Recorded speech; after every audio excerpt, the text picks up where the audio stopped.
Hello students, welcome back to the channel. Today we will learn network analysis in a very simple way. Let's start. What is network analysis? Network analysis is a technique used for planning, scheduling, and controlling a project. Its main purpose is to complete the project in minimum time and use resources effectively. So, time required to complete a job, that is control or to reduce. Now, to perform the complete the job, to perform the various activities, like it will be a consecutively and simultaneously. Now applications, where are the applications for PERT and CPM? So construction of a residential complex, commercial complex, bridges, factories, highways, etc. Installation of complex equipment in a factory, maintenance and overhauling complicated equipment in petrochemical complex, let's say power plants, steel plants, etc. Shipbuilding, aircraft building, etc., satellite and missile development, installation of a pipeline project, organizing big events like Olympic, Saucer World Cup, big conferences, etc. Shifting of manufacturing plant from one location to other. Now here we can see rules of drawing network diagram. Now activity, always activity drawn left to right, not right to left. So what is activity? An activity is depicted by a single arrow on the project network. How it will be shown like this. Every activity has a tail event and head event. Tail event will be the starting point of any event and head event is the end of the any event. Thus, no activity of the network should have arrow pointing towards left. So, arrow always will be on left to right side, not like this. This is wrong position. So, this is the correct position. Events are numbered progressively like 1, 2, 3, 4. This is wrong method. Let's say 1, 2, 4, 3. So numbers will be always be progressively, not like this. Activity arrow should be kept straight and not curved or bent. So activity arrow should be straight, not like this, not like this. So this always be straight. Rule number 5. The event number 1 denotes the start of the project and it is called the initial event. Rule number 6. Every carrying the highest number in the network denotes the completion of the project and it is called the terminal value. The last event is also called as terminal event. Rule number 7. Each defined activity is represented by one and only one arrow in the network. Rule number 8. Determine which operation must be completed immediately before other can start. Rule number 9. Determine which other operation must follow the other given operation. Rule number 10. The network should be developed on the basis of logical, analytical, and technical dependency between various activities of the project. Rule number 11. More than one activity cannot start from same tail event and coverage onto same head event. So a single activity cannot start from the tail event and at the very same time start from the head event. So note this point carefully. Rule number 12. Unnecessary dummy activities must not be drawn while preparing a network diagram. This is an error which is known as redundancy. So this is also important for MCQ purpose. So read this point carefully.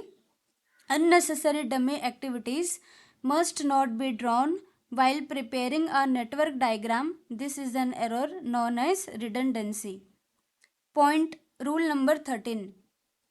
If such condition is given in question that two arrow or more activity starts from same tail event and ends at same head event, in such case we have to draw dummy activity. So if in this case we can see that two or more activities start from the same tail event. So this activity, here we can see number 1 or number 2 activity. So both activity are starting from the same tail event and ends at same head event. In such case, what we can do, we can simply draw a dummy. So this will be like progressively 2 to 4 it is progressively, and 2 to 3, 3 to 4. So this is the dummy and it denotes by letter D. D for dummy. Rule number 14. Initial event and end event should be on same level. So here we can see that the starting event and the end event both are in the same level. See, this is the same level. I mean, diagram will not happen like this, or not like in other format like this or this, like this. So always initial event and end event should be on same level. Now, common errors in drawing network diagrams. So while drawing the network diagrams, there are three common mistakes. So three types of errors are most commonly observed in drawing network diagrams. They are, first one is dangling. So to disconnect an activity before the completion of all activities in a network diagram is known as dangling. This is important for MCQ purpose. If in the below figure, activity 5 to 10 and 6 to 7, this one and this one are not the last activity in the network. So the diagram is incorrect and has the error of dangling. This is seen in both AOA and AON diagrams. So in this case, neither 10 or nor 7 is the last point. So this can be not be independently shown. So it will all numbers will be connected each others till the last event. So this error is called as dangling. Error number 2, looping or cycling. Drawing an endless loop in a network is called as looping or cycling error. It is shown below. In this image, we can see both AOA and AON diagrams. This is called AOA and this is called AON diagram. So dangling, here we can see it ends in 15 number but again start from 12 to 20. So this is wrong. After 12 to 15, it will be like this, not direct from 12 to 20. So this is dangling. This is called looping or extra looping or cycling error. Now coming to the error number 3, redundancy. Redundancy means unnecessary insertion of dummy activity in a network diagram is known as the error of redundancy. It is shown in diagram below. This type of error is seen in only AOA diagrams, like 10 के बाद 11, after 11 के बाद 12. So there is no need to draw a dummy, unnecessary dummy. Here unnecessary dummy activity has been created. So this is redundancy. Now, time estimates and critical path in network analysis. What is the time estimation? So, time estimates help in effective project planning and scheduling. Since exact activities durations are difficult to predict, they are estimated based on experience and recorded on the network diagram to identify the project schedule and critical path. So basically, to find the project schedule and critical path, we use the time estimation.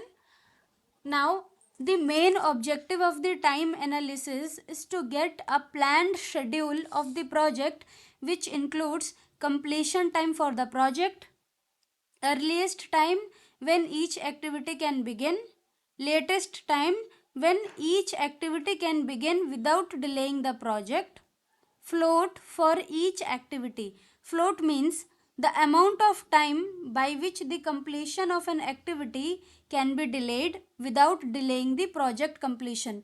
So basically, float means an activity can be delayed without delaying the total overall project duration.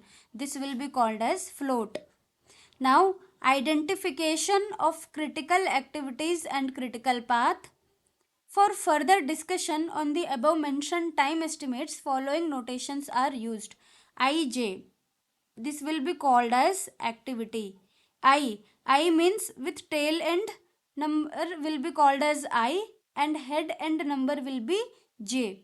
So tail will be denoted as I and head will be denoted as small j. Now TE. TE means earliest time when activity can start. TL, latest time by which activity can start. EST. EST means earliest start time. That means TE of tail event. LST, latest start time. TL of head time minus activity duration. If we subtract the activity duration from the TL of head time, then we will find latest start time. EFT, earliest finish time. So formula for earliest finish time is earliest start time plus activity duration. If we add these both, earliest start time and activity duration, we will get earliest finish time. And latest finish time means TL of head event. So these are the full form for these common points. Now floats. So formula for total float is latest start time minus earliest start time, or alternate formula is latest finish time minus earliest finish time. So how we can remember? Latest and earliest start time. So latest time minus earliest time, or latest finish time minus earliest finish time. Either subtract between start time or either subtract between finishing time. So always latest time or latest finish time will be subtracted from the earliest start time or earliest finish time. Now formula for free float. Total float minus slack of head event. So what is slack? So it is the difference between the latest and earliest time of an event. So latest and earliest time of event. Difference between latest time and earliest time is called as slack of an event. Hence it can be written as the event I means Li minus Ei. Now independent float. So formula for independent float, if we subtract this slack of total event from the free float, we will get the independent float. So free float minus slack of total event. This is the important point.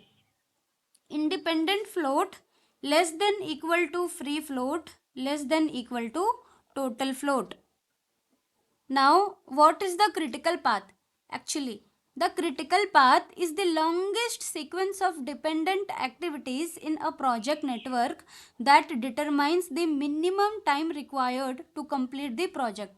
So to complete the project, what is the minimum time? That minimum time is critical path.